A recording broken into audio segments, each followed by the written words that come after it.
বিসমিল্লাহির রহমানির রহিম। আসসালামু আলাইকুম। আমি মোহাম্মদ আব্দুর রহিম, সহকারী শিক্ষক, সদর নরোত্তমপুর উচ্চ বিদ্যালয়, কবিরহাট, নোয়াখালী। আজকের অনলাইন ক্লাসে সকল ছাত্রছাত্রীদেরকে স্বাগত জানাচ্ছি। তোমরা আমার তৃতীয় শুভেচ্ছা গ্রহণ করো। আজকে আমি যে ক্লাসটি দিব সেটা হলো নবম দশম শ্রেণীর বাংলাদেশ ও বিশ্ব পরিচয়ের চতুর্দশ অধ্যায়। পাঠ শিরোনাম হলো বাংলাদেশের পরিবার কাঠামো ও সামাজিকীকরণ। আজকে আমি শুধু বাংলাদেশের পরিবার কাঠামো নিয়ে আলাপ করব, পরবর্তী ক্লাসে সামাজিকীকরণ নিয়ে আলাপ করব। তো প্রথমে আমাদেরকে জানতে হবে বাংলাদেশের পরিবার কাঠামোটা কিরকম, বা এটার সম্বন্ধে কিছু একটা ভূমিকা দেওয়া দরকার। আমাদের সমাজে যেসব সামাজিক প্রতিষ্ঠান গড়ে উঠেছে তার মধ্যে পরিবার হলো অন্যতম। মানুষের অকৃত্রিম ও নিবিড় সম্পর্ক এই প্রতিষ্ঠানের মধ্যে গড়ে উঠেছে। পিতা মাতা, ভাই বোন অথবা পিতা মাতা, ভাই বোন, চাচা চাচি, দাদা দাদি সহ অন্যান্য ব্যক্তিবর্গের বন্ধনে ও কার্যকলাপের সমন্বয়ে আমাদের পরিবার কাঠামো গড়ে উঠেছে। এই পরিবার কাঠামোতে এই ধরনের সম্পর্ক লক্ষ্য করা যায়, যার মধ্য দিয়ে মানুষ বেড়ে ওঠে এবং ধীরে ধীরে সমাজের সাথে তারা খাপ খাইয়ে চলে। প্রিয় শিক্ষার্থী, এখন আমাদেরকে জানতে হবে পরিবার কাঠামো বলতে আমরা সাধারণত কি বুঝি। তাইলে পরিবার কাঠামো বলতে আমরা সাধারণত মানুষ জন্ম এবং তার সমগ্র কর্মময় এবং শেষ পরিণতি পরিবারের বন্ধনের মাধ্যমে সৃষ্টি হয়। পৃথিবীতে এমন কোনো সমাজের অস্তিত্ব খুঁজে পাওয়া যাবে না যেখানে পরিবার নেই। পরিবার হলো একটি ক্ষুদ্রতম সামাজিক সংগঠন যেখানে পিতা মাতা ও তাদের সন্তানাদি একত্রে বসবাস করে। পিতা মাতা, ভাই বোন ও পরিবারের অন্যান্য সদস্যদের স্নেহ, ভালোবাসা, শাসন, নিয়ন্ত্রণের মধ্যে দিয়ে পরিবারের শিশুর সকল সামাজিক গুণের বিকাশ ঘটে। এ হলো পরিবার কাঠামো সম্বন্ধে প্রাথমিক একটা ধারণা। তোমাদের বইতে আরো বিস্তারিত বর্ণনা আছে, তোমরা সেটা দেখে নিও। এখন পরিবার বলতে আমরা কি বুঝি, প্রথমে সেটা পরিবারের সংজ্ঞাটা আমরা জানব।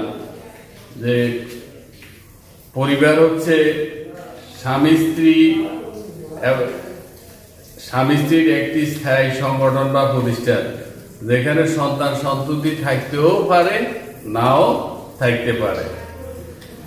এটা বিবাহ বন্ধনের মাধ্যমে পরিবারটা গঠিত হয়। সমাজ স্বীকৃত উপায়ে একজন স্ত্রী, একজন পুরুষ এবং একজন স্ত্রী লোক যদি একত্রে বসবাস করে তাহলে তাকে পরিবার বলে। সেখানে সন্তান সন্ততি থাকতেও পারে, আবার নাও থাকতে পারে। এখন এবার আমরা দেখি পরিবারের প্রকারভেদ। সমাজভেদে এবং দেশভেদে বিভিন্ন প্রকারের পরিবার রয়েছে। বিভিন্ন মাপকাঠির ভিত্তিতে পরিবারকে বিভিন্ন ভাগে ভাগ করা হয়েছে। স্বামী স্ত্রীর সংখ্যার উপর ভিত্তি করে পরিবারকে ভাগ করা হয়েছে। কর্তৃত্বের উপর ভিত্তি করে পরিবারকে ভাগ করা হয়েছে। পরিবারের আকার, বংশমর্যাদা, বসবাস এবং এই পাত্র পাত্রী নির্বাচনের মাপকাঠির ভিত্তিতে পরিবারকে বিভিন্ন প্রকারে ভাগ করা হয়েছে। প্রথমে আমরা স্বামী স্ত্রীর সংখ্যার উপর ভিত্তি করে পরিবার। স্বামী স্ত্রীর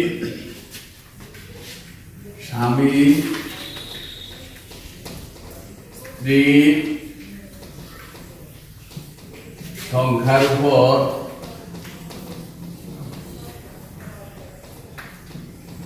ভিত্তি করে পরিবার এই সম্বন্ধে আমরা প্রথমে জানবো। এখানে স্বামী স্ত্রীর সংখ্যার উপর ভিত্তি করে পরিবারকে 3 ধরনের হয়ে থাকে। স্বামী স্ত্রীর সংখ্যার উপর পরিবারকে 3 ভাগে ভাগ করা হয়েছে: একপত্নী পরিবার, বহুপত্নী পরিবার এবং বহুপতি পরিবার। বহুপত্নী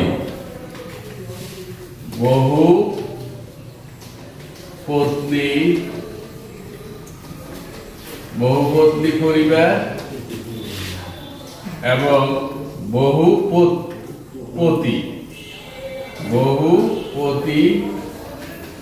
পরিবার। এটা হলো স্বামী স্ত্রীর সংখ্যার উপর পরিবারকে 3 ধরনের: একপত্নী পরিবার, বহুপত্নী পরিবার এবং বহুপতি পরিবার। তো একজন পুরুষের সঙ্গে যখন একজন স্ত্রীর লোকের বিয়ে হয়, পরিবার গঠন করে, তাকে বলা হয় একপত্নী পরিবার। আর একজন পুরুষ যখন একাধিক নারী নিয়ে, পত্নী নিয়ে পরিবার গঠন করে, তাকে বলা হয় বহুপত্নী পরিবার। এবং বহুপতি পরিবার হলো একজন স্ত্রী লোক যদি কয়েকজন পুরুষ লোক নিয়ে পরিবার গঠন করে, তাকে বলা হয় বহুপতি পরিবার। আশা করি তোমরা বুঝতে পারছো, বই পড়ে এটা আরো দেখতে পাইবে। তবে বহুপতি পরিবার সম্বন্ধে, বহুপতি পরিবারটা যে একদিকে উপজাতি এবং আফ্রিকান নিগ্রোদের মাঝে এই ধরনের পরিবার কথাটা রয়েছে। আমাদের সাধারণত এই বহুপতি পরিবারটা সমাজে তেমন দেখা যায় না, উপজাতিদের মধ্যে এটা 2-1টা জায়গায় আছে। এরপরে আমরা জানবো কর্তৃত্বের ভিত্তিতে পরিবারকে ভাগ করা হয়েছে, সেটা দেখব। ভিত্তিতে পরিবারের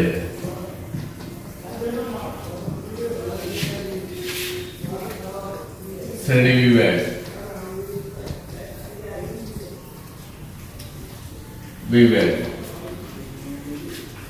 এখানে আমরা কর্তৃত্বের ভিত্তিতে পরিবার 2 ধরনের হয়ে থাকে: পিতৃপ্রধান এবং মাতৃপ্রধান। পিতৃপ্রধান পরিবারকে পিতৃতান্ত্রিক এবং মাতৃপ্রধান পরিবারকে মাতৃতান্ত্রিকও বলা হয়। যে পরিবারের সামগ্রিক ক্ষমতা, কর্তৃত্ব পুরুষ সদস্য অর্থাৎ পিতা, স্বামী কিংবা বয়স্ক ব্যক্তির উপর ন্যস্ত থাকে, এই ধরনের পরিবারকে বলা হয় পিতৃপ্রধান পরিবার। এই ধরনের পরিবারের বংশ পরিচয় সাধারণত পুরুষের সূত্র দ্বারা নিয়ন্ত্রিত হয়। বাংলাদেশের সমাজে এই ধরনের পরিবার রয়েছে। আর আবার মাতৃপ্রধান পরিবার হলো যে পরিবারের মাতা প্রধান থাকে বা নারী প্রধান থাকে এবং তার পরিচয়ে পরিবারের অন্যান্য সদস্যরা পরিচিত হয়, সেটা হলো মাতৃপ্রধান পরিবার। বাংলাদেশের ক্ষুদ্র জাতিসত্তা খাসি এবং গারদের পরিবার মাতৃতান্ত্রিক বা মাতৃপ্রধান পরিবার। এবার আমরা দেখতে পারবো আকারের ভিত্তিতে পরিবারকে ভাগ করা হয়েছে। আকারের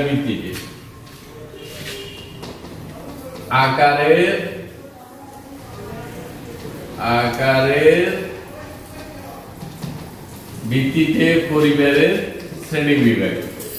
আকারের ভিত্তিতে পরিবারের শ্রেণীবিভাগ এটা 3 ধরনের: একক বা অনুপরিবার, যৌথ পরিবার ও বর্ধিত পরিবার।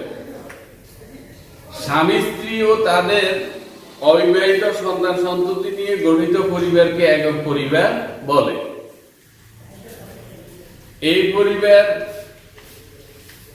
2 পুরুষে আবদ্ধ হয়ে থাকে। 2 পুরুষ হলো পিতা এবং অপ্রাপ্তবয়স্ক সন্তান সন্ততি।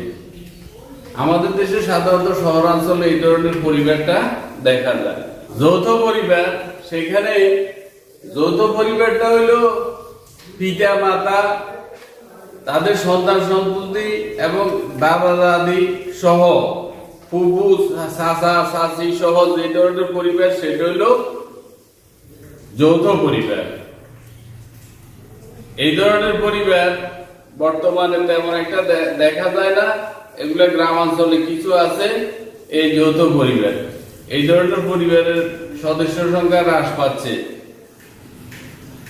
বর্ধিত পরিবারে পিতৃকুল ও মাতৃকুল উভয় দিকে সদস্যরা অন্তর্ভুক্ত থাকে, তবে আমাদের দেশে এই ধরনের পরিবার দেখা যায় না। চীনে এই ধরনের পরিবার দেখা যায়।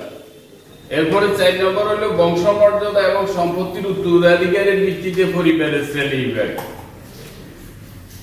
এই ভিত্তিতে পরিবার দুই ধরনের, যেমন পিতৃসূত্রীয় এবং মাতৃসূত্রীয় পরিবার। পিতৃসূত্রীয় পরিবার সন্তান সন্ততি পিতা মাতার বংশমর্যাদার অধিকারী এবং সম্পত্তির উত্তরাধিকারী হয়ে থাকে। এই ধরনের পরিবার আমাদের সমাজ ব্যবস্থায় রয়েছে। মাতৃসূত্রীয় পরিবার মায়ের দিক থেকে বংশমর্যাদা এবং সম্পত্তির উত্তরাধিকার অর্জন করে। খাসি ও গারদের মধ্যে মাতৃসূত্রীয় পরিবার এখনো প্রচলিত আছে। 5 নম্বরে বিবাহোত্তর স্বামী স্ত্রীর বসবাসের স্থানের উপর ভিত্তি করে পরিবারকে 3 ধরনের হয়ে থাকে: পিতৃবাস, মাতৃবাস এবং নয়াবাস। বিবাহের পর নবদম্পতি পিতার পিতৃগৃহে বাস করলে, পিতৃগৃহে যদি স্বামীর পিতৃগৃহে যদি বাস করে, পিতার নয়, আমি ভুল বলছি এখানে একটু, স্বামীর পিতৃগৃহে বাস করে তাকে পিতৃবাস পরিবার বলা হয়। আমাদের সমাজে এই ধরনের পরিবার দেখা যায়। বিবাহের পর নবদম্পতি যখন স্ত্রীর পিতৃগৃহে বসবাস করে তখন তাকে বলা হয় মাতৃবাস পরিবার। গারদের মধ্যে এই ধরনের পরিবার দেখা যায়। বিবাহিত দম্পতি স্বামী স্ত্রী কখনো পিতার বাড়িতে বাস না করে পৃথক বাড়িতে যখন বাস করে তাকে বলা হয় নয়াবাস পরিবার।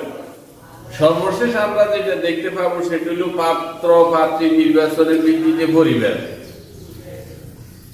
মুসলমান সমাজে গোত্রভিত্তিক বিবাহের প্রচলন না থাকলেও হিন্দু সমাজে তা লক্ষ্য করা যায়।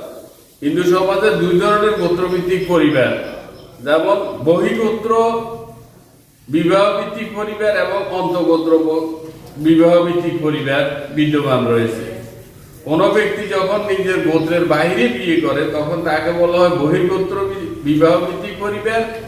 এই ধরনের পরিবার আবার 2 ধরনের, একটা হলো উচ্চ বর্ণের পাত্রের সাথে নিচু বর্ণের পাত্রীর বিবাহের মাধ্যমে গঠিত পরিবারকে অনুলোম বিবাহ ভিত্তিক পরিবার বলে, আর নিচু বর্ণের পাত্রের সাথে উচ্চ বর্ণের পাত্রীর বিবাহের মাধ্যমে গঠিত পরিবারকে বলা হয় প্রতিলোম বিবাহ ভিত্তিক পরিবার।